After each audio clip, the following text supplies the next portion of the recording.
In this special edition of Monsters and Mysteries, they may be the strangest, fear-inducing fiends ever to emerge from the outer edge.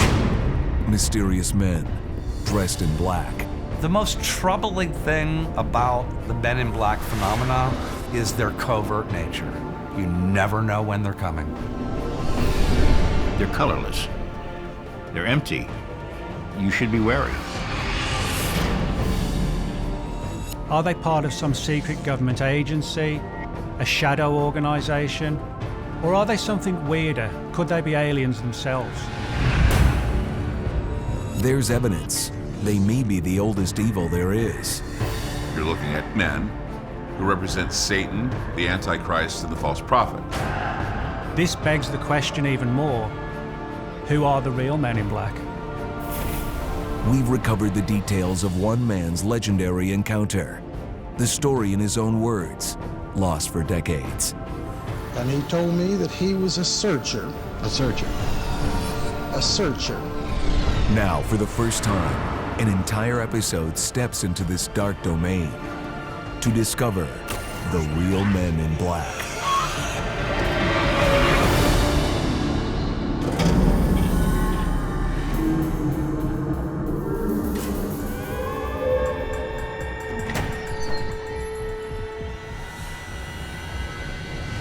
Discovering the true nature of the so-called Men in Black and their dark agenda is no easy task.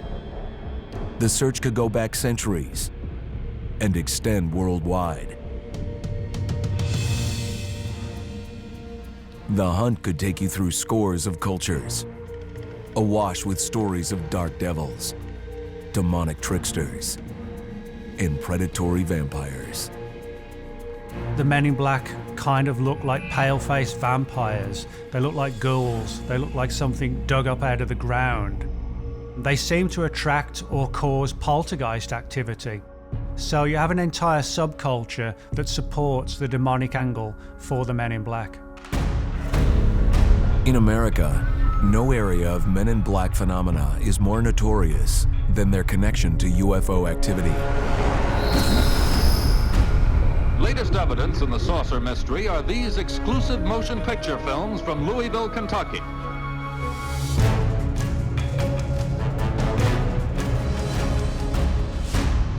For more than half a century, reports of aliens arriving from other planets have touched nearly every corner of America. Claims about these events are so numerous, they're difficult to ignore. But I can't fathom it because it seems so unreal. Yet investigating these reports is a step that may create dangers all its own. Men in Black has kind of put a fear into my heart and soul, especially in my early days of research. In other words, stop it or you'll be sorry sort of syndrome. And that's pretty scary. If you are an experiencer, I think you're going to be looking over your shoulder. With some of the very first flying saucer events, Men in Black encounters emerged. June 1947, Puget Sound, Washington. Two harbor patrolmen, Harold Dahl and Fred Chrisman, were on a workboat when they observed unusual saucer-shaped aircraft in the sky. What is that thing? Think we ought to call it in? What are we gonna say it is? One of these objects was maneuvering in a very erratic and strange fashion. And it suddenly exploded in the sky, showering all this strange wreckage down into the harbor. One of those objects dropped something down onto the ship, which actually killed a dog. According to Chrisman and Dahl, after they returned to port, events got even stranger.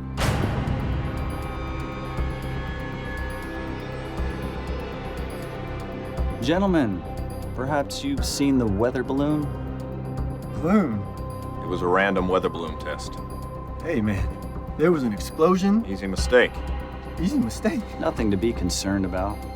Dahl was approached by a real man in black, and he was threatened with his life, his family's life was threatened. You will not speak of this to anyone. Making it very, very clear that under no circumstances should he talk about this encounter. You don't want to alarm anyone, do you? This particular case is important because this was the very first man in black encounter in which a witness was threatened after having seen a UFO. It also contained a key feature of the Men in Black. You know, the G-men look. The thin tie, very well-pressed pants, black, overcoat. Very often wearing fedora-style hats. So they do have this air of authority about them, which does give off kind of like a government angle. These visits began occurring with regularity. Wherever a UFO event unfolds, and someone starts asking questions, soon they realize they're the ones being investigated. For almost 50 years, Stan Gordon has been tracking UFO sightings around Pennsylvania. In the early 1970s, Western Pennsylvania seemed practically under assault. We had this massive wave of UFO activity throughout the state of Pennsylvania. Actually, it was unprecedented. All of a sudden, it was like an invasion. It was just report after report after report coming in. And once it got up into the hundreds of reports and thousands of people in this region, I mean, it became serious business. Like, what the heck is this? It was in the midst of all the UFO sightings that Stan got the first clues the Men in Black were tracking him. August 24th, 1973. At a trailer park in Derry, Pennsylvania, something had just unfolded. Something out of this world. We were looking this way, So when we get on the scene, we interview the family involved and some of the other neighbors who experienced what happened that night. It was very apparent these people were frightened and very, very upset over what they had experienced. You could see the emotion.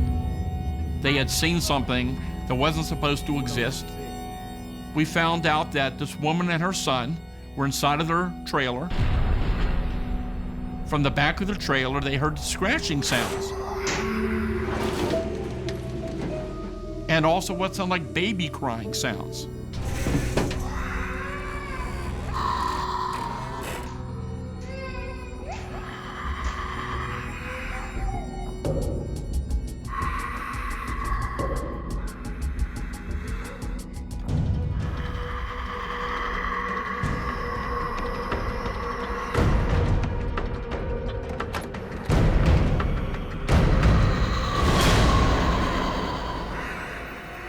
They're very close range. She sees this very tall humanoid creature, wide-shouldered, over 6 foot tall. They were very, very frightened. It must have been attracted to the trailer's electrical supply. Right after, the woman's power shuts off.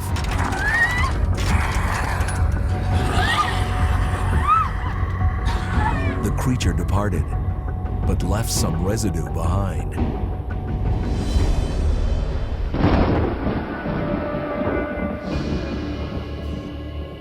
The woman's screams drew the attention of neighbors, who immediately called the police. Hey, we've got a pretty big... And when the police get out there, they find what appeared to be some footprints that are very unusual. Even more unusual, the Men in Black that arrived soon after.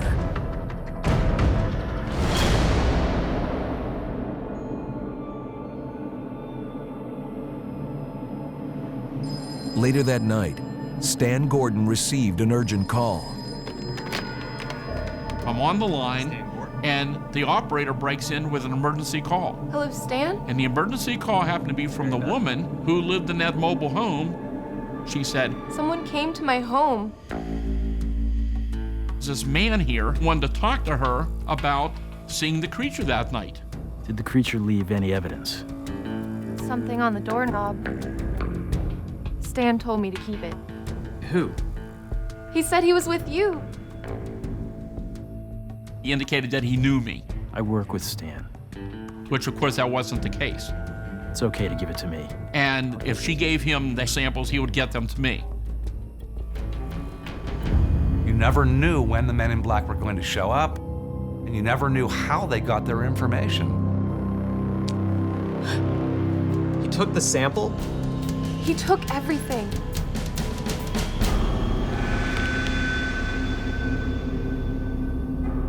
He's not with us. I'm sorry.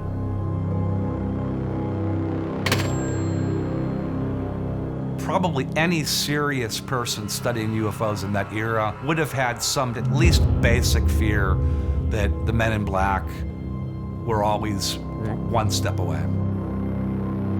This is all particularly unnerving for the witnesses because the big question is, what's going to happen next? Is the man in black going to come back?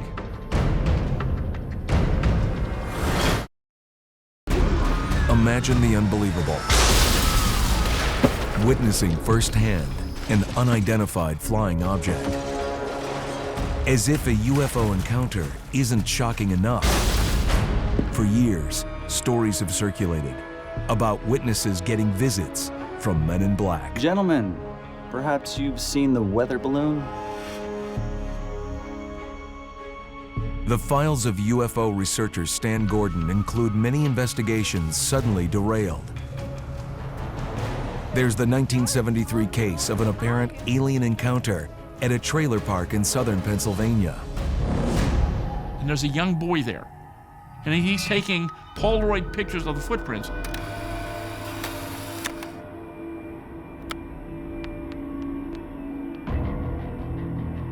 Just then, a strange dark-suited man arrived. I just took a picture. You just took us a picture.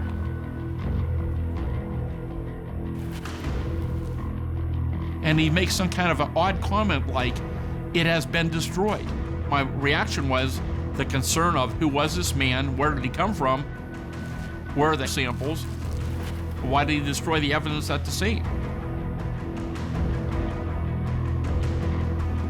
One of the most disconcerting and baffling aspects of the Men in Black mystery is that even if you don't tell anyone about your encounter, the Men in Black still find out about it. And that can lead to intimidating phone calls, people being followed, and even telephone monitoring. And with MIBs, it can get much worse. I believe men in black are to be feared. If they tell you to do something and you don't listen to what they tell you, they will do anything to get their way, even kill you. I believe they would kill you if they had the opportunity.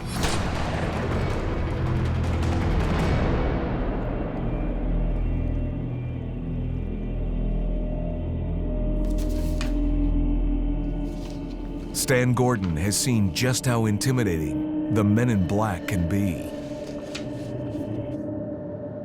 One of his most terrifying cases unfolded in October of 1973 at a Pennsylvania farm. And what I find out is that about 9 o'clock that night,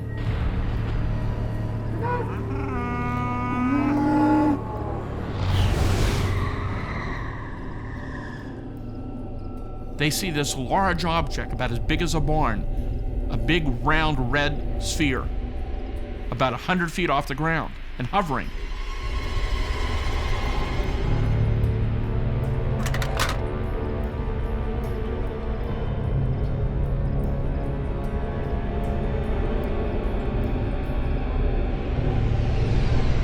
As the glowing orb descended on the farm, Steve Geiger and his two cousins set off towards a pasture. This thing's maybe about 100 feet or so in diameter, and it's illuminating the whole area. And then their attention is drawn to two huge humanoid figures walking in their direction. They get a really good look at them. The creatures that Steve described were very, very strange.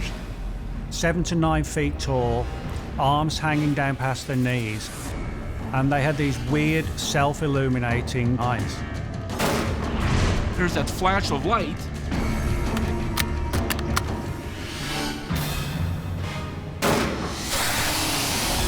and when he fires that second shot, the object in the field disappears. It just vanishes from sight. He had seen an alien spacecraft and creatures that couldn't be from Earth. Now, remember what Steve always said to me? He said he never forget how those glowing eyes just kept staring at him. And he said, look, I've been hunting all my life. He said, I know I hit it. I know I hit that big creature, but there was no effect on it whatsoever. While Men in Black don't pursue each and every witness, clearly, this farmer had seen too much. Here was a guy that had a very, very close encounter. He was the one that they picked. I'm going to help you remember.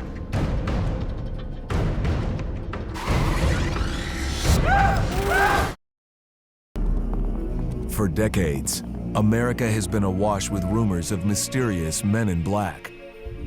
Hovering, hard to define, yet spreading the word, we're watching you.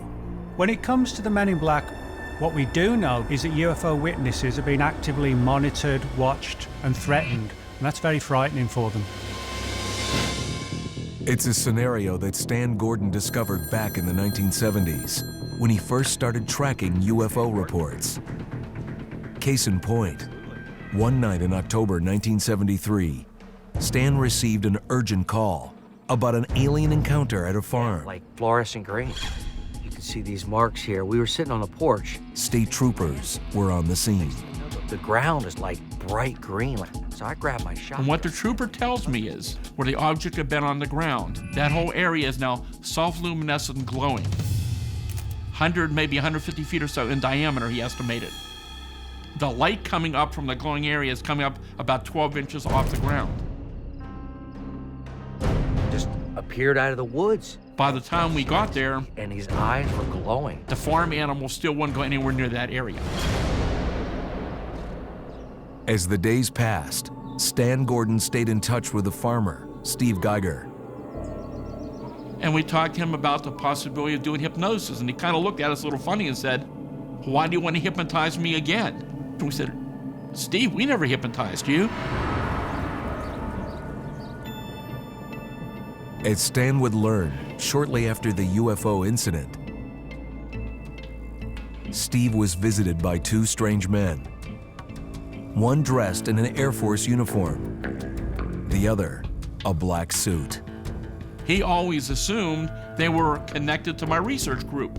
These men wanted to, again, do a thorough investigation with him. They want to go over all the details with him.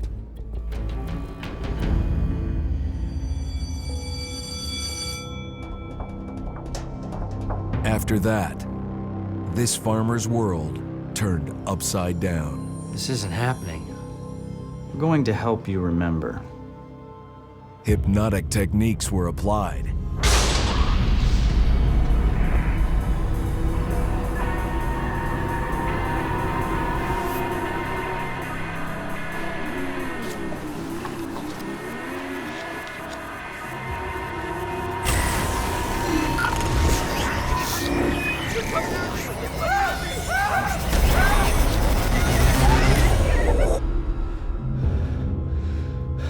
Is this what you saw?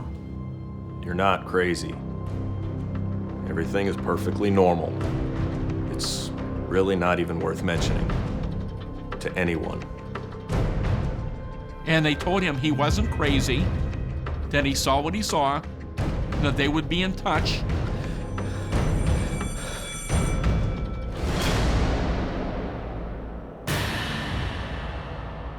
But that was the last they ever heard from him.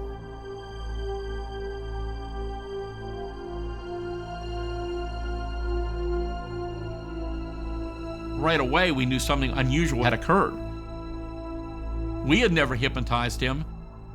None of the people associated with our research group had hypnotized him, and we wanted to find out what was he talking about. That was just one way of kind of containing it. How else could you take just somebody from the general population? How do you suppress them? You threaten them. According to those who knew him, the man never got over the trauma. I didn't doubt the fact that he had a visit by these quote-unquote men in black. I'm sure it was hard for him to get past anyone that would have to go through an experience like that, it has a long-lasting effect.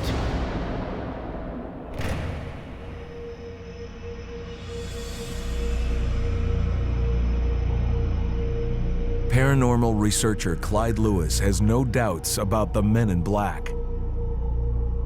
They're the cleanup crew. They're the guys behind the curtain. So when things get out of hand, whether a UFO sighting or an exotic aircraft is seen that nobody's supposed to see or something, they'll show up and they'll tell you, they'll tell you that this is something that you're not supposed to be dealing with. After these investigations, Stan realized what he was up against. In short order, witnesses forget their stories, misplace evidence. They never saw anything. Some of these cases seem to suggest a possibility that there may indeed be a government agency that continues to investigate UFOs at a very high secretive level, and they're out there doing interviews and gathering evidence. So there was that big question still remained: who were these men? Why did they want to interview the witness, and what were they going to do with the information? They may even welcome word of their special brand of terror to trickle out, sending the message, you could be next. Since 1947, there have been literally hundreds of Men in Black reports all around the world. The US government's official stance on the Men in Black is that the mystery is nothing to do with them. This begs the question even more: who are the real Men in Black? Some are certain the Men in Black must be from the government. Other clues suggest the mystery goes much deeper, to a shadowy group whose identities may go beyond this world and this point in time.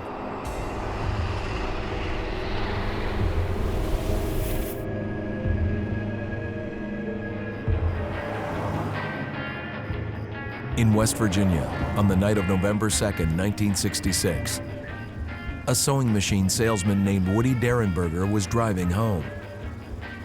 His story has been among the most discussed cases in the Men in Black phenomenon.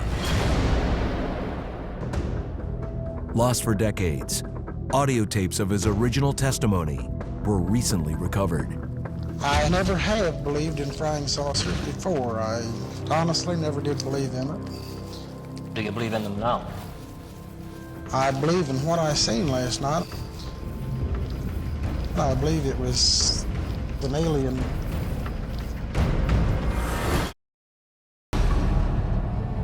Far from their Hollywood persona are the stories of real Men in Black.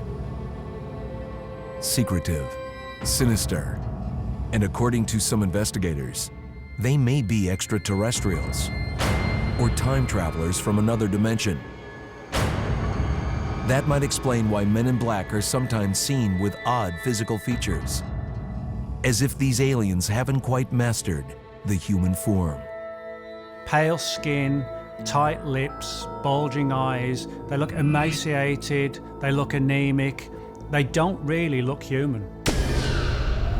One such case centered on an encounter with a time-traveling man in black, a mysterious figure with a terrifying grin. Within the Appalachian Mountains is the small West Virginia town of Parkersburg. November 2nd, 1966, sewing machine salesman Woody Derenberger was driving through the area. His experience that night would turn any investigation of Men in Black in an entirely different direction. Mr. Derenberger, in your own words, would you please relate what happened last night? Long-lost tapes from a radio interview he did the very next day reveal a man profoundly affected by the encounter. Well, I am a salesman, and I drive a truck. And last night, shortly after 7 o'clock, I was coming from Marietta, Ohio. The evening started out like many others, a long journey home after work. A family man, Woody had a loving wife and 2 children.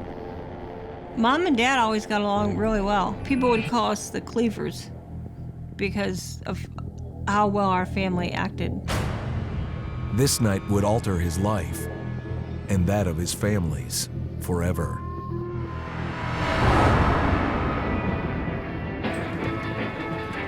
I was coming down Interstate 77. He heard a noise in the back of the truck, and he was afraid one of the sewing machines had fallen over.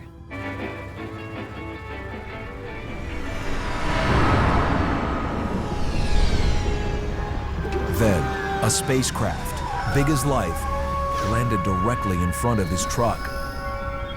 Forced to stop, Woody might have thought he was dreaming. A door slid open on the side of the craft, and what looked like a man stepped out. And this man came directly to me. His top was zippered down the front. He had on a black top coat. Underneath that top coat, he said you could see like a glistening kind of material.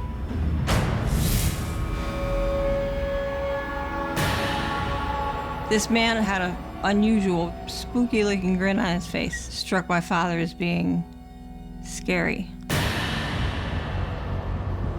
Who are you?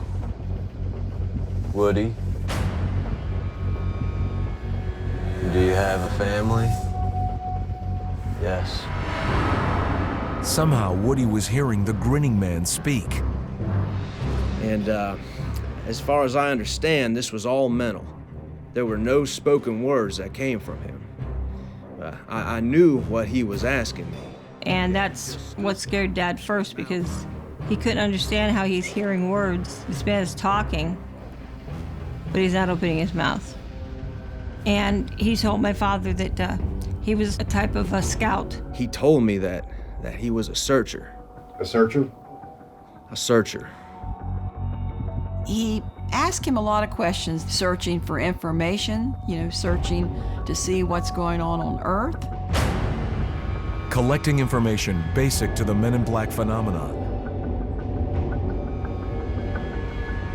Finally, Woody managed a question of his own. Dad said, "Well, who are you?" Cold. Injured cold.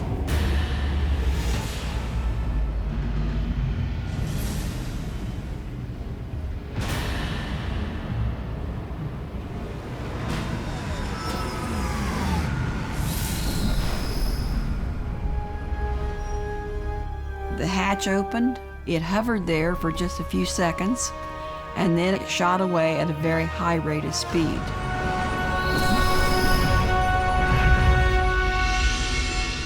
And he said to me,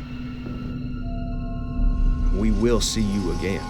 "We will see you again. We're coming back to see you, Woody Derenberger," said Indra Cold. "I'm coming back." And that's the thing that Mr. Derenberger said frightened him the most, was that they were going to come back. And he said, "We will see you again." Do you believe he will? I'm afraid he will. I don't want him to, but I have a feeling that he will.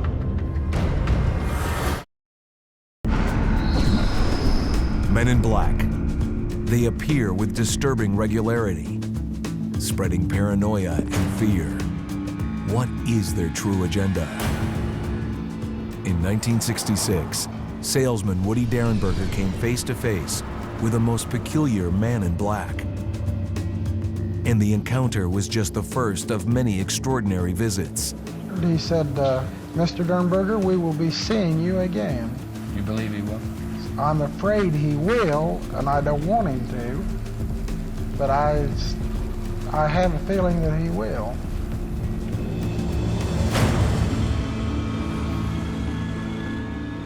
Woody's daughter, Tanya Bowman, was a young child at the time and remembers her father returning home that night.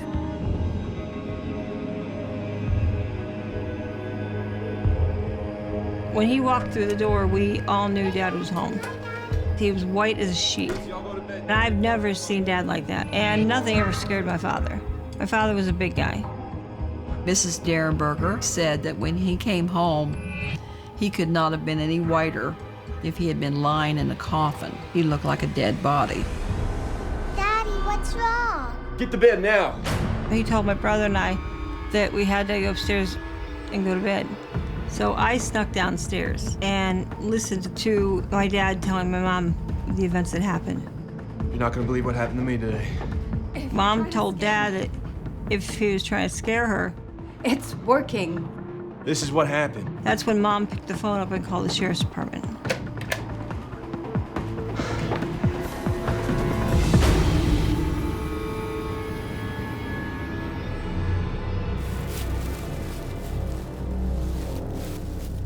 Over the next few years, Indrid Cold, the grinning man, would drop in on the Derenbergers, sometimes bringing other visitors, also dressed in black. Where did you guys come from? Indrid Cold knew where we lived. He would pop up in weird places and then disappear.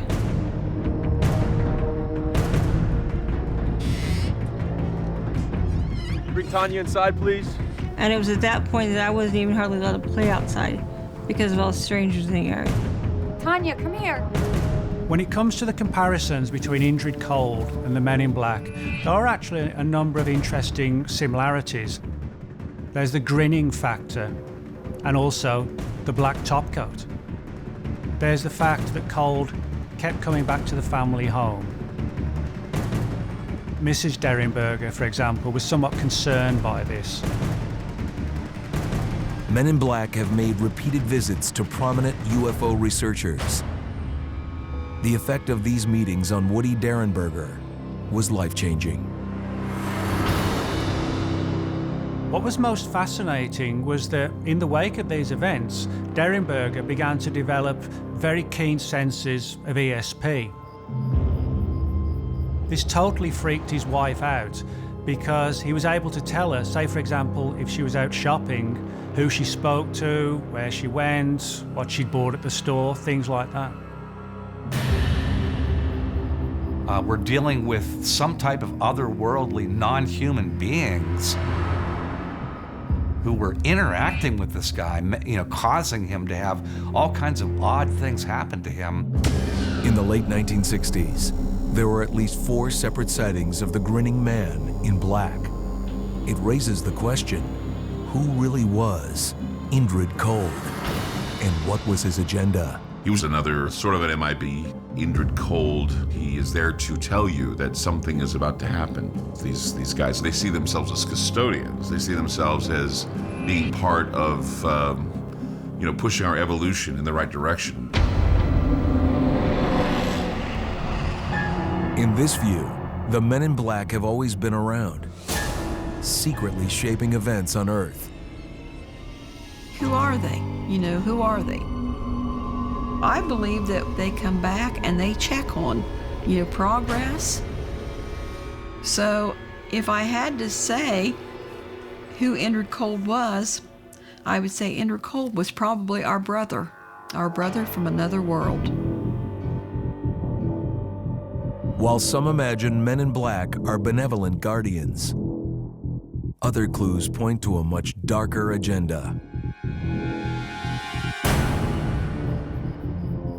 What's particularly interesting about the majority of Men in Black reports, and in a fashion parallels with the Indrid Cold story, is that people get a sense of dread from them.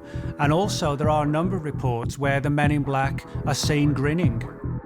Most people are very scared and intimidated by the Men in Black, not just by their threats, but by the way they look. They sort of look like pale-faced ghouls or vampires.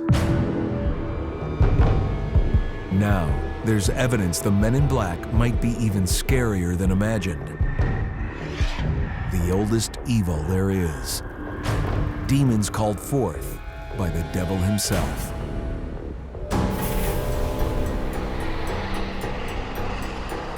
Lincoln, Nebraska.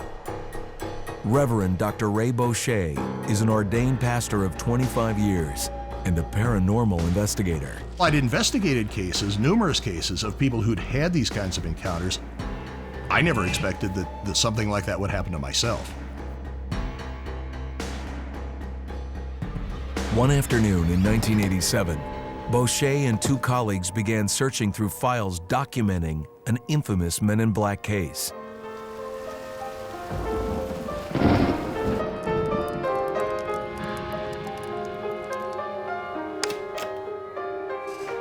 Dr. Herbert Hopkins was a respected psychiatrist who had performed hypnosis sessions on clients claiming to encounter Men in Black.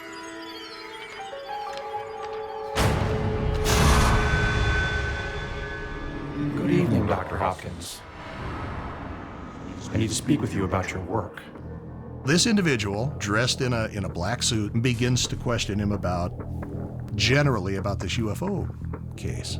Very tall, very thin. These tapes are of no use to you. They need to be expunged. This odd individual began to tell Dr. Hopkins that he shouldn't investigate this. He should leave this alone. Do you see the coin? And so Dr. Hopkins begins to look at the coin in his hand. This man in black was threatening to do more than destroy evidence. The stranger says, if you don't leave this case alone, that's what will happen to your heart. Destroy the tapes, Dr. Hopkins.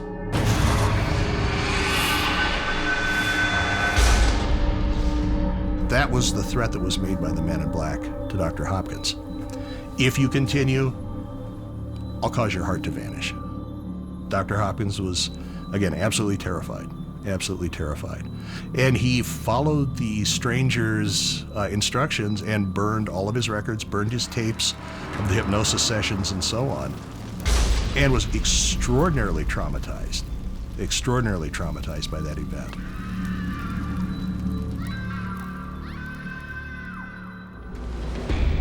Going through Hopkins' papers would launch Reverend Boucher into his own terrifying encounter with the demonic Man in Black. What's happening? Oh my gosh.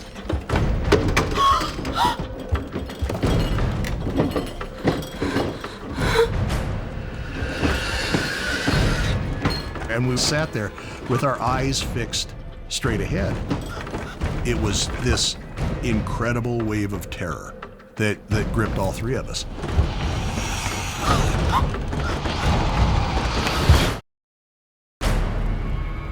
Rumors of Men in Black continue to circulate, their origins unknown.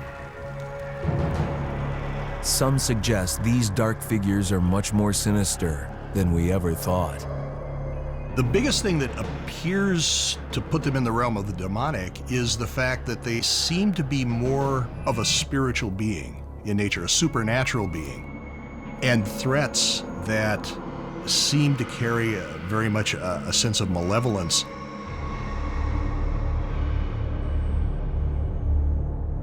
Just this sort of Men in Black recently crossed paths with Clyde Lewis, host of a popular paranormal radio show.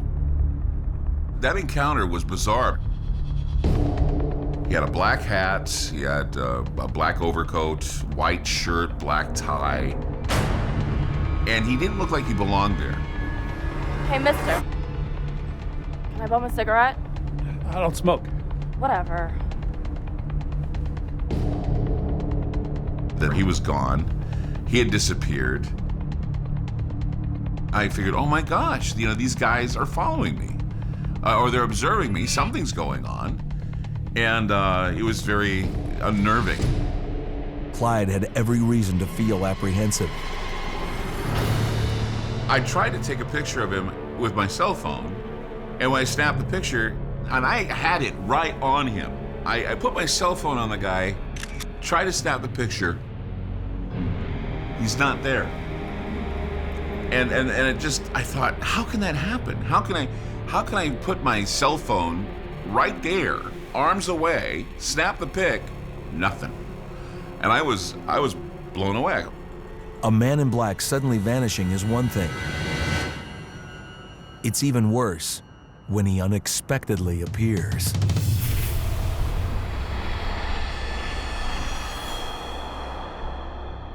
One night in 1987, in Lincoln, Nebraska, Reverend Boucher and two colleagues were researching accounts of Men in Black encounters.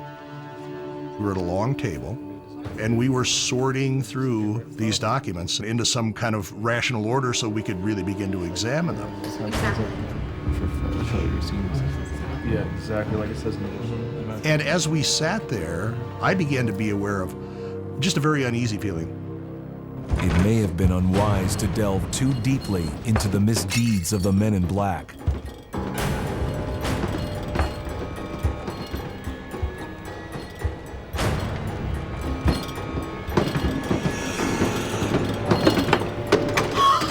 The evil documented in those files came to life directly before them.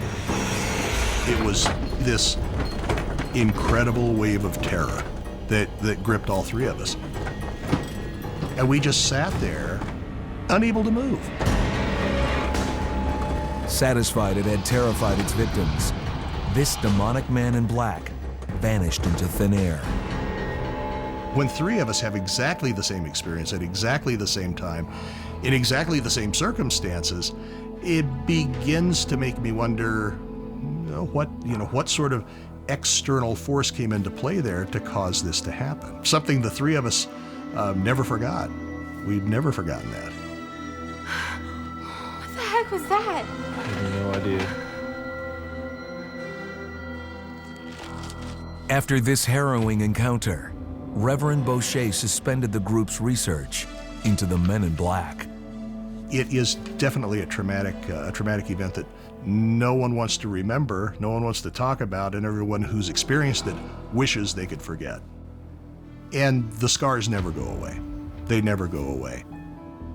That lingering memory, a sense of profound dread, etched in your mind, seems to be a universal feature of the men in black phenomenon. These cases are definitely not hoaxes or hallucinations. Too many people have had credible encounters that are very similar to each other. It's something that is very psychologically scarring. It's almost as if you had been stalked by a psychopath. And you never get over that. Very much the same thing with the men in black. They're not comic book characters found in a Steven Spielberg movie. They're real individuals. They are here to observe us. They move about in a clandestine way, and they may even have contact or may even are in cahoots with perhaps a satanic path. Beware, MIBs are real.